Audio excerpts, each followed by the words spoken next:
we're starting today with the controversial execution that took place last night in Alabama. As you may have heard, Kenneth Eugene Smith became the first known person in the world to be executed using nitrogen gas. He was strapped to a gurney and fitted with a mask that covered his face, and that's how the nitrogen gas was administered. This was actually the second attempt to execute him. A previous attempt using lethal injection failed in 2022 after they couldn't find a vein. Officials said that this new method was, quote, the most painless and humane method of execution known to man, but there are dueling accounts of what actually happened. Take a look. He struggled against his restraints a little bit, but there's some involuntary movement and some agonal breathing, so that was all expected and is in the side effects that we've seen or researched on nitrogen hypoxia. I stood there and cried while I saw someone get suffocated to death. We didn't see someone go unconscious in 2 or 3 seconds. We didn't see somebody go unconscious in 30 seconds. What we saw was minutes of someone struggling for their life. The backstory is Smith was sentenced to death in 1989 on a murder for hire plot for killing Elizabeth Senneth after her husband hired him for $1,000. Here's what her son had to say about the execution. Kenneth Smith made some bad decisions 35 years ago, and his debt was paid tonight. So what do you all think of this? And DBL Nation, we want to hear from you. Do you support the death penalty? Go to dblvote.com to weigh in. Jeff, I automatically think about you because we talk about some of our guests who we've had on the show who have been wrongfully convicted, but I feel like when we have this conversation, there's a nuanced way to have it with the death penalty. Yeah, wow, when we talk to those guys, I think of all the things that we've done on this show, that might be number one of how it affected my life, what they say, how they forgive the system for wronging them for 35x years. This isn't the conversation with that, but that really impacts me. So I don't want to get that wrong. So I'm glad you're clarifying this. This to me is something different. This man is 100% guilty. When I talk about school shooters and they're walking out 100% guilty. Now, when I'm talking about that, right, not like there's some blurred lines, we have video evidence, we know who it is. I don't care if you suffered. Was there a spiritual advisor there when that woman got brutally murdered? By the way, she was stabbed and beaten to death. Was there a spiritual advisor saying, hey, this was unjust? Was there a press conference about how the death took place afterwards, just like this man's? I'm an eye for an eye guy, and I know that sounds harsh. Al is a voice of reason, but when it comes to this, I really believe it. This woman's life was worth $1,000 to this man. Why do I care about if you suffered or not? You didn't care about that woman or the family or that son that had to grow up with no mom now for the last 35 years. You took that from that man. And we should be able to take your life with no questions asked. If you go into a school and shoot up 10, 12, a dozen children, and you're the guy holding a gun and you walk out and somehow you get away with that, and we're gonna make a movie about you and you're gonna be a Netflix hero and people are gonna write you letters, you should have the families with the exact same weapon that you mowed down those kids with against a brick wall, and they should get their vengeance on you. No book, no movie written, no Netflix special, no letters condoning what you did in some sort of way, and then they get to have sex with these people with conjugal visits.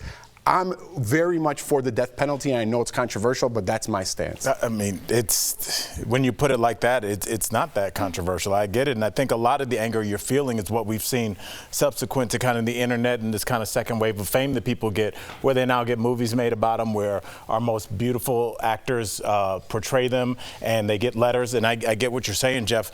You know, I think when we start talking about the death penalty, it's less about that person. It's less about that monster that killed that pastor's wife. It's really more about us and how we're going to deal with the worst of us. Because when you, that whole thing, like if you get down in the mud with somebody, you're laying down there with them, like morally, as we move forward, it's going to be kind of hard to reconcile.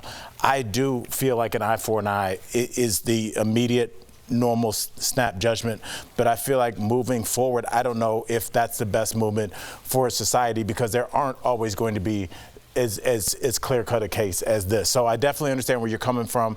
I always say a nice life sentence with no appeals, no marriages, no television, because once you can't become a celebrity behind bars, like most of our celebrities do, like most of our prison celebrities do, I think jail is a deterrent. It is a real deterrent if it's not fun in there for you. And if we let people know it's not going to be fun, you're not going to get married in here, you're not going to reap benefits from whatever art you create and try and sell on the internet, I do think that will eventually stem the tide. I hope, but I see where you're coming from. Oh, I think I agree with obviously both of you, and I think it's a really tricky subject, and I think each individual case has to be dealt with completely individually. Like, we can't mass group everything together. I think, like you said, obviously there are people that are wrongfully convicted. It's about 4.1% of inmates on death row are wrongfully convicted, which is still a very high number. But I'm torn because on one half, I think I understand the pain, the hurt that the people that are left behind of the victims. I can understand, obviously, the emotional rage, the anger, the hatred that you will have. Yes. And the fact that you want to see a punishment severe enough for what they've done to you and your family. But then on the other hand, I think, is it not punishment enough to lose everything you have? And I don't believe in glorifying and making these people into heroes. Once they're locked behind bars, we shouldn't be having updates or movies or books or so on and so forth. I agree, because that's when things, obviously, it's ridiculous. Visits, letters. Well, when do we draw the line on saying, like you said, put them in a box and they don't get the quality of life? Because for some people, sad as it is, going to prison is a better way of life than what they have got, which is partly why they've done the crimes, like taking $1,000 to take a woman's life, because for him, that's a huge amount of money. Yeah, I think so much of this is truly speculative because, you know, most people, especially like for first-time offenders, I think there's an idea of what your life will be like and having so little to risk that you're like, anything will be better than this. But when you hear what happens on the other side of someone taking their lives or taking someone's life or doing something that is so horrendous and illegal that it gets you put behind bars for X amount of years or the rest of your life, a lot of people start changing their tune. So I think to both of your points and the idea of like how we make people, that goes back to my idea of fame or shame. It's all the same game, because people really think if they're going to be famous or infamous, it's all the same, right? Yeah. I think you can't really brush over, although I understand what all of y'all are saying, you can't brush over the reasons why wrongfully convicted and the stays on executions have been what they are in this country.